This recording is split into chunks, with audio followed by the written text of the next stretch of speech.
Hello everybody. Well, it's a month later now and I finally get the head gasket in for this 5 horsepower Briggs & Stratton. Must have been on back order or whatever, but we got it. As I told you last time, I took the head off. I brought the engine to top dead center. This way your two valves are closed. And then I cleaned the block. And then I took and I cleaned the cylinder head as best as I could. And what I used was the sander. I used a coarse sanding disc. That's all I buy is coarse. But you have to be very careful that you don't shave off the metal either on the block or the head. You have to go really easy with it. Or if you don't have one of these and you have a bench grinder, you could do it on a wire wheel on the bench grinder. As far as the head goes, the block, just scrape it the best you can. Or they also sell wire wheels to fit your drill. You could use one of them too. But like I said, take it easy with these coarse discs because you could shave the metal. Also, I'm just going to illustrate here. Once you put your head gasket on, you put your head on. What I normally do is I just snug up the bolts. And then what I do is I start from the center to tighten them down. I would go 1, 2, then the outer one, then the other outer one, so on and so forth. Like if you're doing an intake manifold on a car engine or something, that's how I typically do it. After I get it put together, what I'm going to do is I'm going to prime it. What I have is a 2-stroke mix here that I prime everything with. You can prime your 4-cycle engine as well. The oil won't hurt anything in there.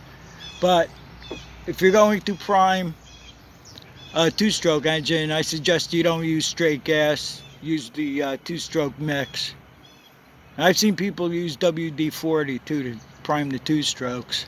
So it's got some oil in there because you don't want to damage the piston or the ring. Okay, okay, let's get started on this.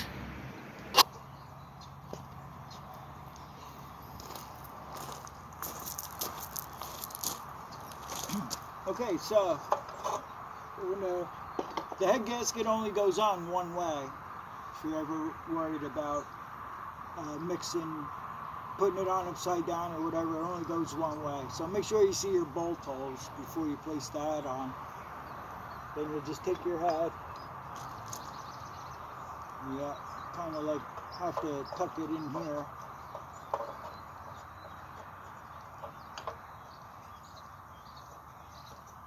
The head gasket slides, so you have to just make sure that you have it in place.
Okay, now that you have everything in place here, you can take these bolts out because you have to stick this bracket back on here.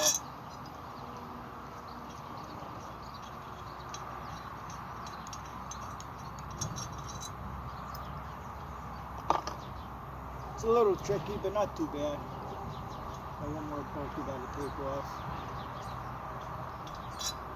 Importantly, make sure you have your ignition wire. You'll see a notch in the starter cover.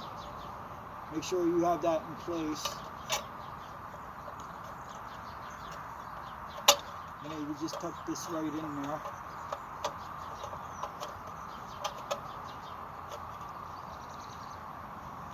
Like so.